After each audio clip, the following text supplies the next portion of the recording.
እንደ ቆቶ ወረዳ ወደ 65 ሺህ አካባቢ የሚጠበቅ ሄክታር መሬት ስፋት አላት ቆቶ ወረዳ። ከዛ ውስጥ ወደ 43 42 ሺህ አካባቢ ነው የሚታረስ መሬት ያለው። ከዛ ውጭ ያለው ወደ 20 ምናምን ሺው ዝም ብሎ ያለ መሬት ነው። አትሊስት እንኳን ያንን በደንብ ብንሸፍነው ምን ያክል ኢንቫይሮንመንቱን ልንለውጠው እንደምንችል ሁላችንም ከገንዘብ ውስጥ ማስገባት መቻል አለብን።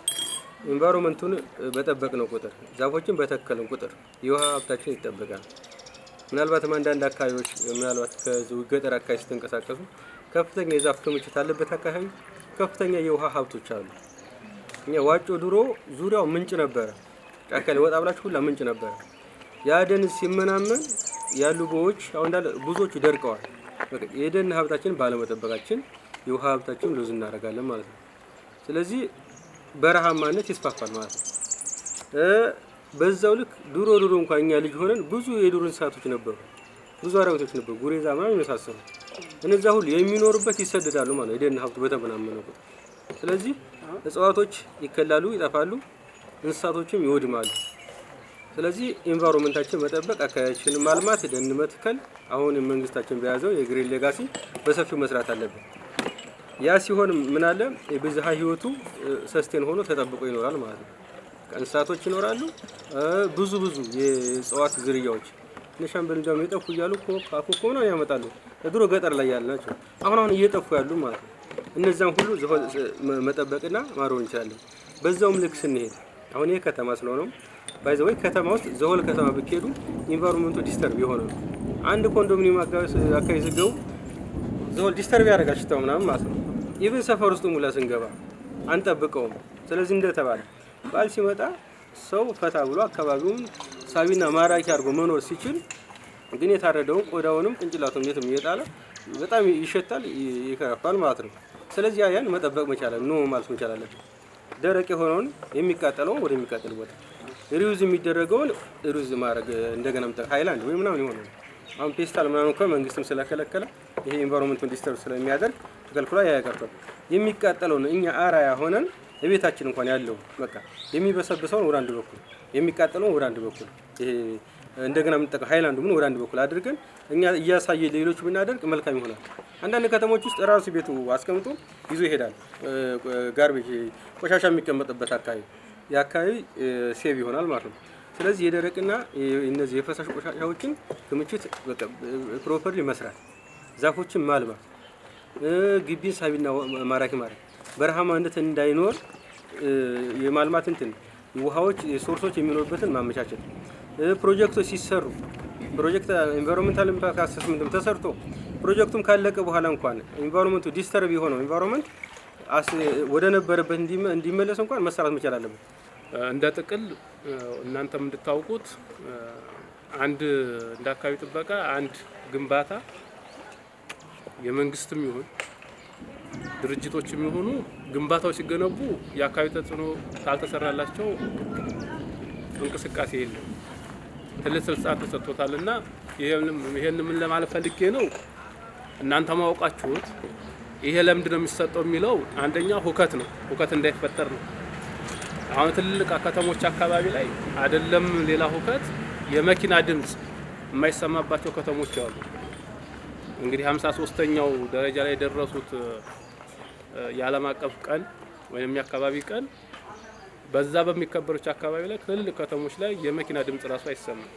ይሄ ምንድነው ሁከትን ይሄ በማን ያለው በአካባቢ ጥበቃ ነውና ይሄንም እውቀት እንዲኖራቸውና እንድትይዙልን ነውና ወይ ድመት ወይ የሆነ ነገር ከሞታ አምጥተው እኔ ጋር ይመጣል ነገር አለ። እኔ ግን ስለሚገባኝ ሄጄ ላቃጥል ወይ የሆነ ነገር ላደርግ ይችላል። ስለዚህ መሆን ያለበት ለሁሉም ማህበረሰብ አስከፊነቱ ተነግሮት የአካባቢ ንጽህናውን በጋራ የሚጠብቀውን በጋራ የግሉን በግሉ እየጠበቀ አጠቃላይ የማጽዳት ስራ መሰራት አለበት ነው ማለት ነው። ለምሳሌ አሁን ዳይፐር ተጠቀመ ከራሱ ግቢ አውጥቶ ሰው የሚሄድበት መንገድ ላይ መጣል የለበት። ለምን? ይሄ ምንድነው የሚያሳየው? እኔን ብቻ ልከላከል ሌላው ቢታመም ችግር የለብኝም የሚል ነገር ስለሚያሳይ ከዚህም ቢሆን በተለያዩ ልፍሌቶችም ይሁን በሆነ ነገር ኢንፎርሜሽን ተሰጥቶ ጽዳቱ የሚቀጥልበት ሁኔታ ቢፈጠር። ሌላው ላይ አናነሽ ያነሳችሁ ትክክለኛ ነው። ምክንያቱም ብዙ ቆሻሻዎች ከየመንደሩ ይወጣሉ፣ ብዙ ቆሻሻዎች ማለት ነው። ግን የት አካባቢ እንደሚያርፉ ቦታ ተለይቶ ተሰጥቷል። ግን በዘፈቀደ ነው ተጥለው የሚመጡት። ያ እንዴት እናድርገው ተቆማ ይዘናል። ቅድም እንዳልኳችሁ መግቢያው ላይ ወደኛ ከመጣ አካባቢ ከከተማው ከመጣ እኛ የምንቆጣጠረው ነው የሚሆነው። በሰው ከተማ ላይ እኛ ሌላ ሁከት እንዳንፈጥር ብለን ነውና ዝም እያልን ያለ ነው። አሁንም ዝም አላልንም። በየአካባቢው አቦ ጸበል ሄዳችሁ ከሆነ አይታችሁታል። አፍታፍኖ ነው የሚታለፈው። ምክንያቱም ብዙ ቆሻሾች የሚጣሉት ጅረት ውስጥ ነው። ከዚህ በታች ያሉ ሰዎች አላመለከቱም እንጂ ችግር ያለው በስከ ደብርና ጀጎል እኮ እንዳለ ሽታው ድረስ ይሄዳል ዝናብ በሚጥልበት ሰዓት።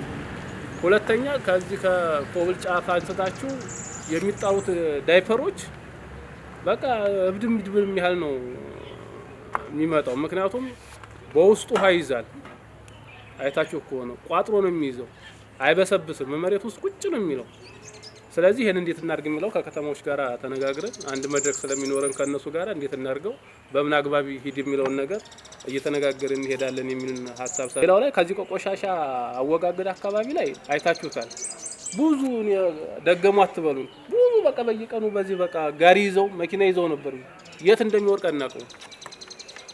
አሁንም ይሄን ትኩረት አድርገን እንሄዳለን። ሌላው ላይ ከዚህ ከዛፍ ቆረጣ አኳያ ዛፎች እንዴት ነው የሚቆረጡት? ሙሉ አሁን ተፈጥሮ ሀብት ነው ፍቃድ የሚሰጠው፣ ግን ደግሞ ወደኛ መጥቷል።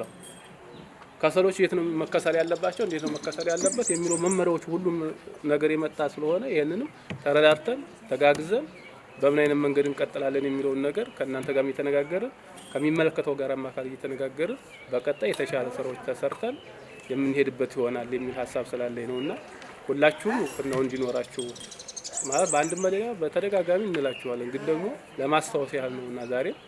ስለዚህ ይሄንን ይዛችሁ በቀጣይ ደግሞ እየተነጋገርን እንሄዳለን የሚል ሀሳብ ስላለኝ ነው። አመሰግናለሁ።